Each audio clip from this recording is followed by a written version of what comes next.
Thank you. I hope you can see my slides. Thank you very much for this invitation, and I'm really happy to be able to share my presentation with you. So this presentation is about formative feedback, and research has shown that feedback is fundamental to learning. Now, Hattie and Timperley, who are really, I could say, two of the gurus of formative assessment and feedback, define feedback as information provided by an agent. Mm, it could be a teacher, a student, a peer, a parent, regarding aspects of one's performance. Now, Shute, in this article in 2008, added to it that it is intended to modify thinking or behavior to improve learning. And this is really important. Now, effective feedback creates growth opportunities by giving students insights that they couldn't generate by themselves otherwise. It observes whether the work that the students have done did a good job of meeting the learning intentions and the success criteria, and where it did not. Also, it suggests ways in which students could go about understanding the reasons for these observations. And it helps them build on strengths and improving weaknesses.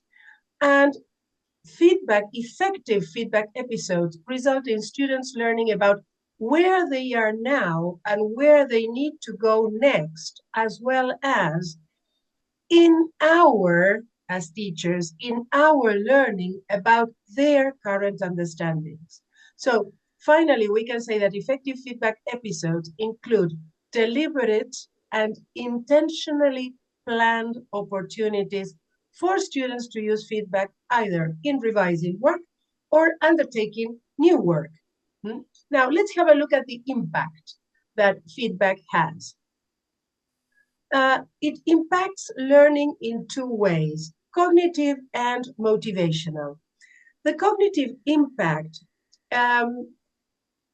this happens because information from clear descriptive feedback supports achievement, because students understand where they are in relation to the learning targets. They realize where the strengths and their weaknesses lie, and they move from misconceptions to clearer understanding, providing in specific strategies for the next steps in learning, and also in this way supporting metacognition. And then the motivational impact, the reason for this is because information from this type of feedback, from clear descriptive feedback, supports motivation. The students see that motivation, they see that improvement is something that is achievable, and that increases motivation. It helps students decide what to do. It increases their feelings of competence and autonomy. And also, it helps them be persistent in their work, because it gives them evidence that they are competent. And where they are not yet competent, it gives them the means to be so. However, it must be acknowledged that there are some misconceptions about feedback. For example, I might say that I have spotted two main misconceptions. One is that returning graded work is providing effective feedback. Okay, knowledge of results is important, yes? But if it is just knowledge of results, this is not sufficient. This is not enough. Because with this kind of feedback, many students are more interested in how many questions they got right than in understanding why they got them right or why they got them wrong. End of unit feedback provides no opportunity for use because it is the end of the unit. They cannot go back and change things, improve things. And So time is better spent on feedback during the learning process, not at the end. And the second misconception that I have noticed is that detailed correction is effective feedback. Now, this um, removes student thinking from revisions. Hmm? Did you ever have a teacher whose feedback on your essay, for example, looked like copy editing? Hmm? All the spelling, punctuation, language, usage, errors, everything corrected, a sea of red. Hmm? And everything you had to do to get a perfect paper was just to copy the corrections. So detailed error correction, for example, on written work, removes student thinking from revisions and gives students the impression that mechanics are the main criterion for writing quality. And for most written assignments, this is not true. Now, Hattie and Timperley identified 4 levels of feedback. First, we have feedback at task level. We could call this corrective feedback. It is corrective feedback on specific tasks. Yes, this type of feedback is mostly used in the early stages of learning because at that stage, students are developing singular skills. Then also, teachers using this type of feedback, they often identify correct and incorrect answers. They request additional information. They suggest attention to specific knowledge. The most common focus of this type of feedback uh, is this sort of very elementary activities because of the preponderance of recall level questions in our classrooms. Then we have process-related feedback. This type of feedback focuses on how students arrived at responses. It prompts students to rethink and modify their initial response. As students become increasingly proficient with learning processes, they are likely to transfer that learning to new tasks. Then we have a third level of feedback, and that is self-regulated feedback. This type of feedback develops self-assessment abilities, and it is the most highly valued form of feedback because the focus, the intent here is to develop the student's ability to self-assess and self-manage metacognitive strategies. So as they do this, they regulate their behavior and their actions towards the goal that has been established, either a self-established goal or a goal established by the teacher. And the last, and would say the least useful form of feedback is self-related feedback.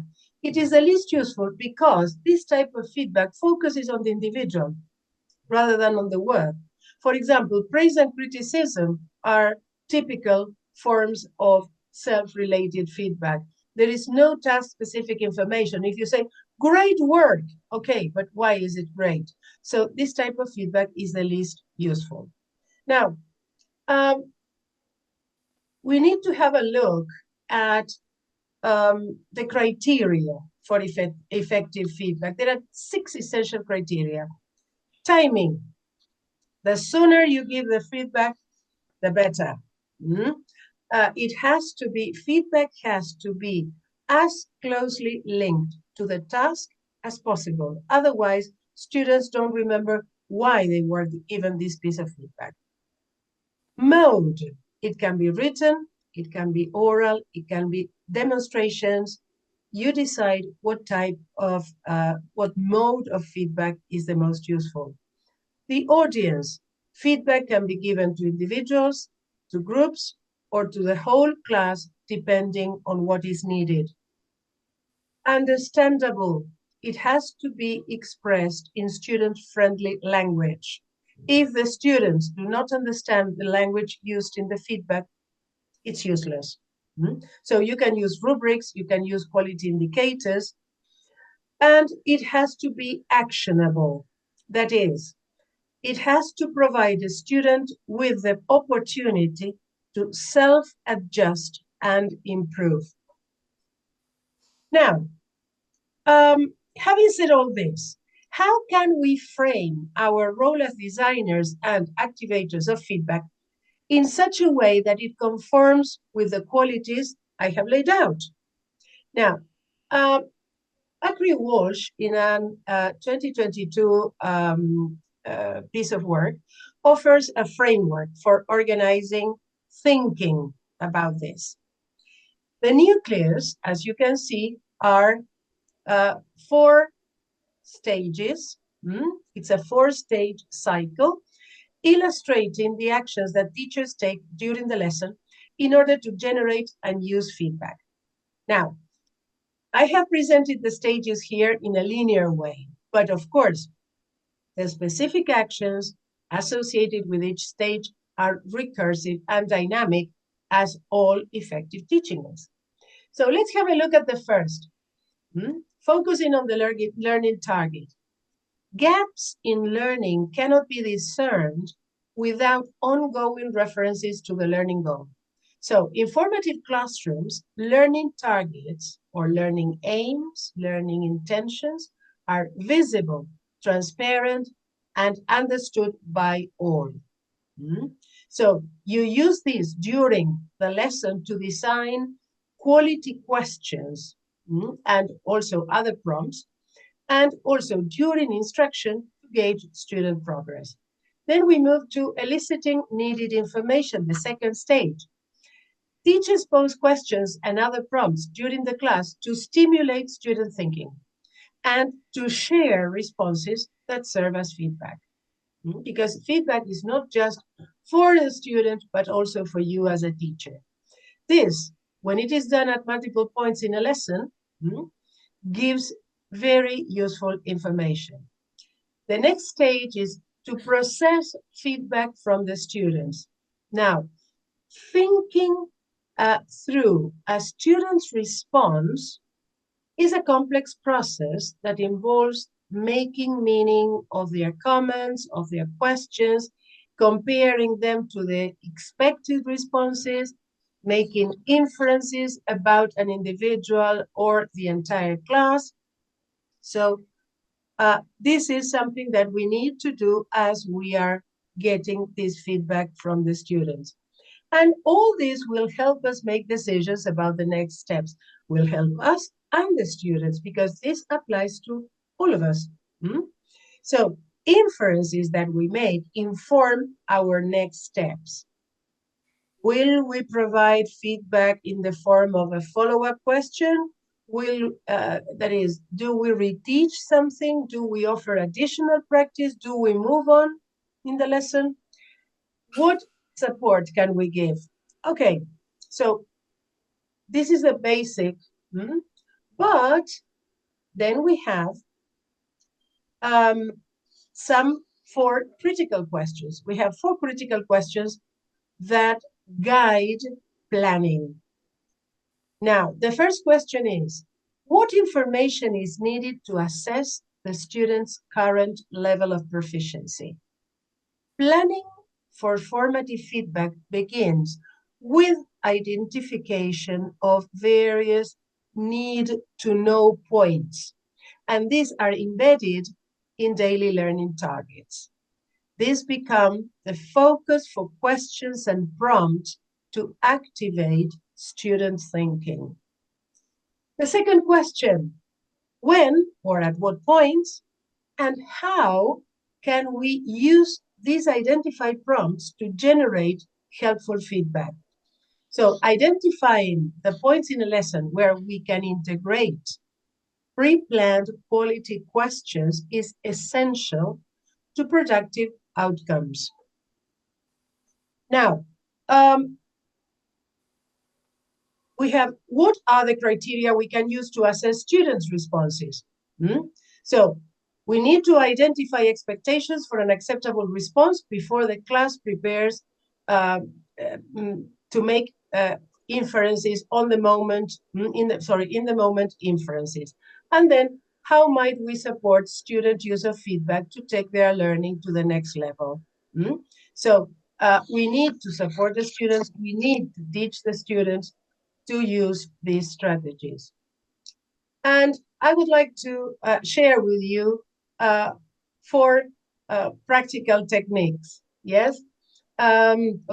So first, message on a strip.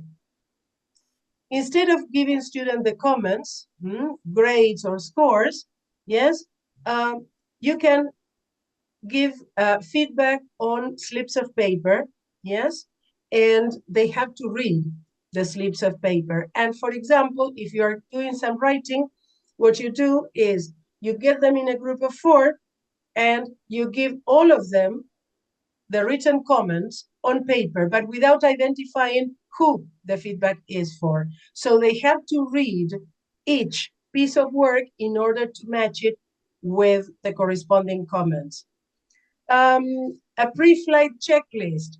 This is valuable when there are a number of clear requirements that submitted work has to satisfy. So basically it's a checklist that you can build with the students, and they have to tick off the elements in their work that are present in the checklist. The IUE checklist. At the end of a group activity, students have to evaluate their performance, the group's performance, and a partner's performance. So everybody is accountable. And then tag feedback. TAG is the acronym for tell me something that you like, ask a question, and give me some ideas to improve my work. If students find themselves at a loss about how to say this, you can provide them with sentence starters in order to help them. So you have here some examples, and then for the G. So just to round off this, in classrooms where effective feedback is present, mistakes are learning opportunities. Students seek help only when necessary. Assignments build on strengths and address weaknesses. Student self-efficacy increases. They become better at appraising their own work, and getting things done becomes less important than figuring it out. So here are some references that I have found particularly useful. And this is how you can find me. I'm all over the place. So if you have further questions, if you would like to know something else or whatever, just drop me a line. Try to find me on social media, and I will be very happy to answer your questions. So thank you very much once again.